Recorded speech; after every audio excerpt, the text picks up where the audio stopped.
शेवगाव तालुक्यातील शेअर मार्केटमध्ये फसवणूक झालेल्या गुंतवणूकदारांनी शिवसेना उभाटा गटाचे नामदार अंबादास दानवे यांची घेतली भेट।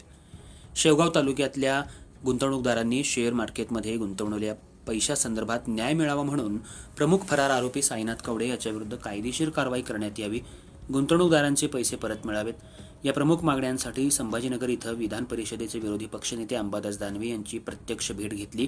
त्या संदर्भात लेखी निवेदन सादर केलं। गुंतवणूकदार माऊली धनवडे, अमोल फडके, महादेव शिंदे, नागेश निकाळजे, विजय राजपुरे यांचा यात समावेश होता। शेवगाव तालुक्यातून हजारो गुंतवणूकदारांची फसवणूक करणारा फरार आरोपी साईनाथ कवडे आणि इतर आरोपींची SIT मार्फत चौकशी करण्यात यावी, याबाबत 28 ऑक्टोबर 2024 रोजी शेवगाव पोलीस स्टेशनमध्ये विविध कलमांखाली गुन्हा दाखल करण्यात आलाय।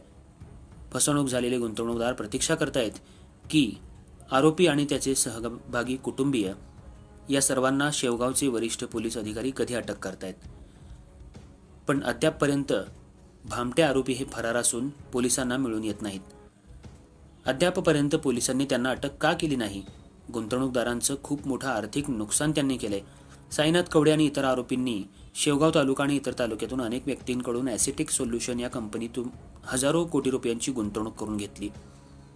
आरोपी विविध माध्यमाच्या मार्गाने अनेक जणांना धमकी देत असल्याचं कळतंय। त्याचप्रमाणे आरोपीचं लोकेशन ट्रेस करून पोलीस प्रशासन आरोपींना अटक का करत नाही याबाबत अनेक नागरिकांच्या मनात संभ्रम निर्माण झालाय। विधान परिषदेचे विरोधी पक्षनेते नामदार अंबादास दानवे यांनी शिष्टमंडळाला आश्वासन दिले की मुख्यमंत्री देवेंद्र फडणवीस यांच्याशी चर्चा करून आरोपींची SIT मार्फत चौकशी करण्यासंदर्भात चर्चा करण्याचं आश्वासन दिलं। अर्थराज्य न्यूज मराठीसाठी अविनाश देशमुख, शेवगाव।